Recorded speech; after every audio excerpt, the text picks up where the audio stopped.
Did you ever want to be a rock star and completely trash some hotel rooms? Well, Hotel RnR promises you the chance to do so. But does it really make you feel like a rock star?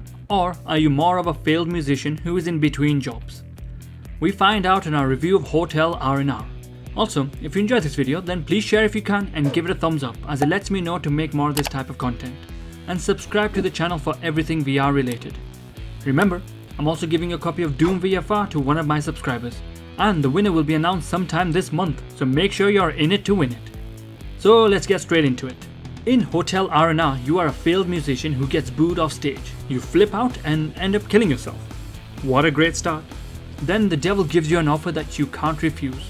So you sell your soul to the devil, who gives you everything that you wanted but at a cost. And the cost is that you have to trash every hotel that you visit. The more damage you can do, the more money you will make and the more infamy you will gain. That's the simple premise. So, graphics and performance are up first. Graphically, the game looks similar to Vacation Simulator with a cartoony style. I still found it to be quite nice visually. Destruction wise, almost everything can be destroyed, including walls. When I realized this, I was actually quite impressed and wanted to do even more damage. Not only that, things break in the way that you strike them, so you can potentially only break half of a wall if you want it, depending on how and what you hit it with.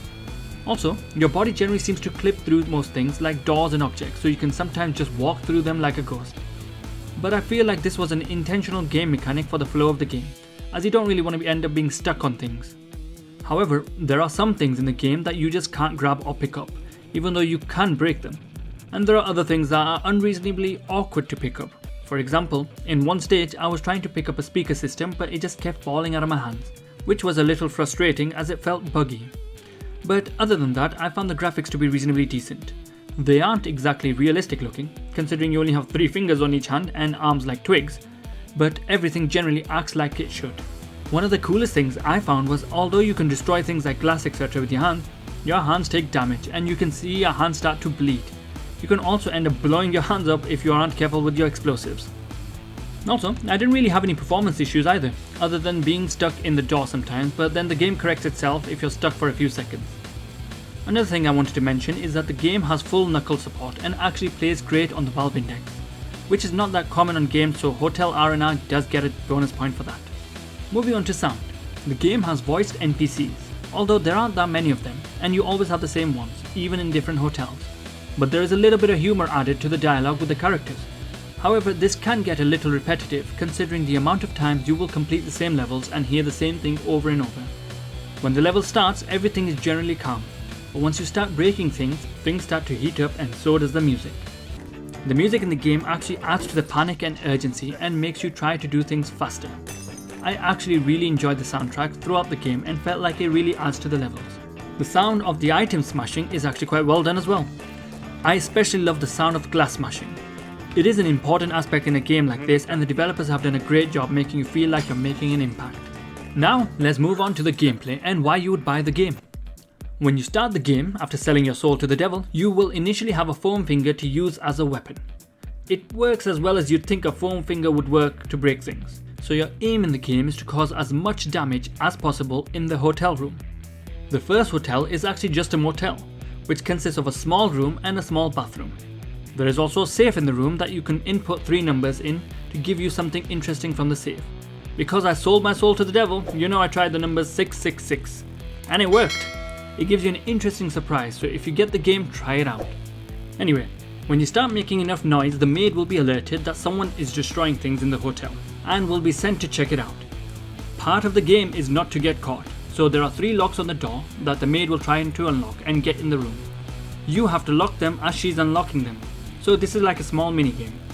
After some time, she will give up and send the manager, so you will have some more time to destroy more things, although it's not that much time at all. The manager will come up and you will have the same mini game again, but it's a little harder than before.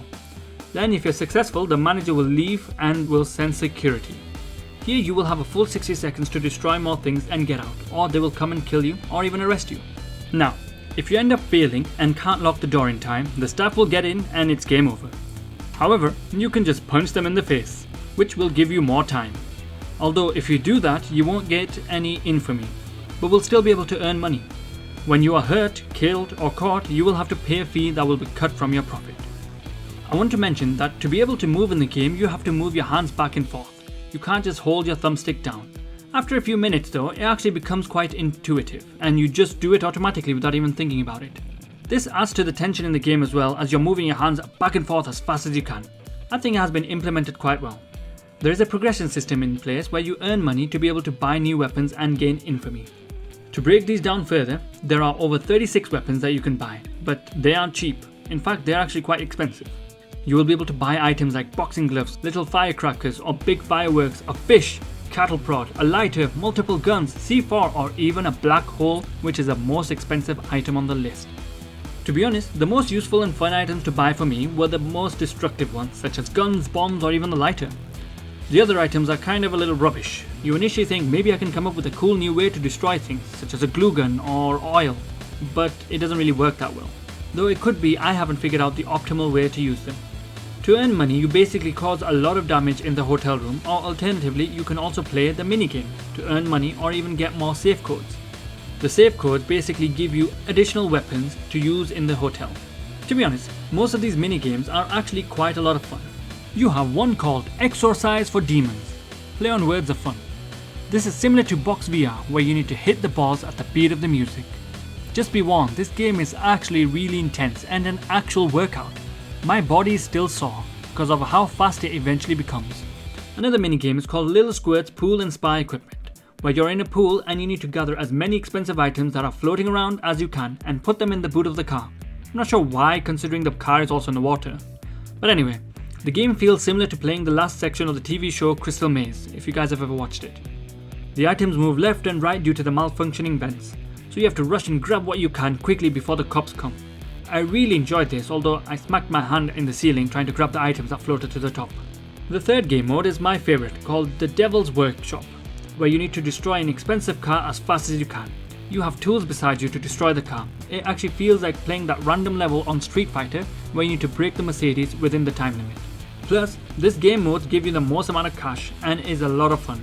So when you start the game, I recommend going to try it out. Now my least favourite minigame is called The Devil's Garden, where you have to copy the design of a hedge as closely as you can, and at your disposal you will have a chainsaw. Now I am a terrible artist, so I'm not very good at this one. However, thankfully the game is quite forgiving and still gives you a decent amount of money even if getting halfway.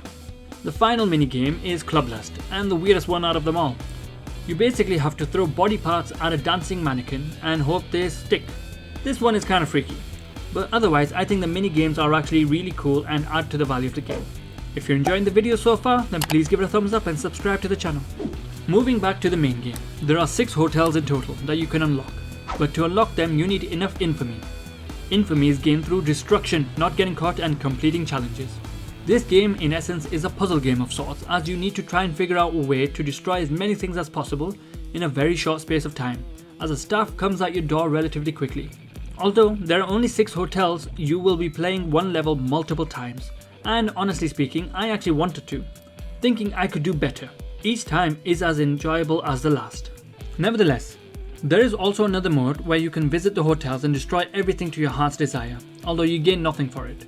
No money nor infamy. It's just a sandbox level to have fun in. There is also a pass and play mode in the game, which is an attempt at a local multiplayer. Although I'm not sure VR is suited for this, but it is an option for anyone wishing to utilize it. Finally, there is also a global leaderboard to keep you trying even after you finish the game. If you ask me though, how long does it take to finish the game? Well, it does really depend on you. And even finishing the game doesn't really mean much, as you can continue replaying the levels with your new unlocks and continue your destruction. So, overall, what do I think of the game? Actually, I think the game is an unbelievable amount of fun. However, you will be sweating like crazy because of the amount of movement you will be doing. My Fitbit said that I had an amazing workout while playing and achieved thousands of steps. This is mainly due to the movement mechanic and how much you have to move your hands around. I'm usually quite critical of games around the price point of $20 or £15.49. However, I think this game is worth it, just because of the amount of fun I had with it and the extra mini games that have been added, mixing up the content a bit. The game isn't perfect, and I do think it still can be improved, with more weapon unlocks and even allowing you to pick up and smash heavier objects a little more easily. Plus, the later hotels are a bit too big to be able to destroy them in time, so I would want more time before the staffs are notified. Overall, I actually recommend this game, as I really do believe you will have a blast, no pun intended. However, you need to give it at least 3 tries on the first level before you figure out what is going on. As when I initially started, I was thinking this is stupid, until it wasn't, and the next thing I knew, I was playing for hours. Well, that's all folks. If you enjoyed this video, then please give it a thumbs up and subscribe to the channel and share the video if it's someone thinking of getting the game. Well, thanks for watching, have a great day, stay safe and see you next time.